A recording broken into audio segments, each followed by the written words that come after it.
Et en fait, la raison pour laquelle on n'a pas réussi ces recrutements, c'est que c'était des personnes, très bien, mais dans notre culture, si tu veux, c'était des personnes qui n'étaient pas en capacité de lever le doigt s'il y avait un problème. Tu vois.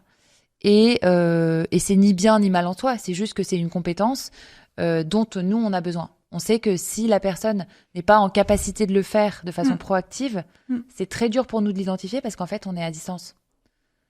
Donc, Cette à distance, ça va très vite, j'imagine, dans une start-up. ouais. Et donc, très bien. Ouais, ça, on le note quand même très souvent la difficulté à travailler ensemble, entre la capacité à dire, parce que quand tu parles avec ces gens-là, la plupart du temps, ils te disent, mais oui, mais moi, c'est aucun problème pour demander de l'aide. Et pour autant, quand tu arrives dans le travail quotidien, dire bah là j'y arrive pas, élever la main pour dire je vais pas y arriver, je vais pas faire mon objectif dans les temps, je me sens pas capable de le faire à ce moment-là pour ces raisons-là, ça reste très difficile. Mais je pense que certaines organisations peuvent fonctionner. Oui. Mais ça Sans n'est pas cette compétence-là, sans cette compétence, à ce niveau-là. Exactement. Mais c'est juste que ça n'est pas notre organisation. Oui, tout à fait.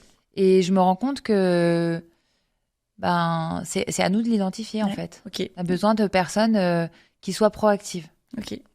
Ouais, donc ce que j'aime bien dans ce que j'entends, tu vois, c'est à quel point tu analyses ta culture d'entreprise pour en permanence pouvoir continuer à la vivre en prenant soin de tout le monde. Tu vois, là, dans tes mots, moi, j'entends bien le choyer, de dire voilà, c'est rien contre eux, c'est rien contre nous, on a fait du mieux qu'on pouvait, maintenant on relit, on apprend, on s'élève.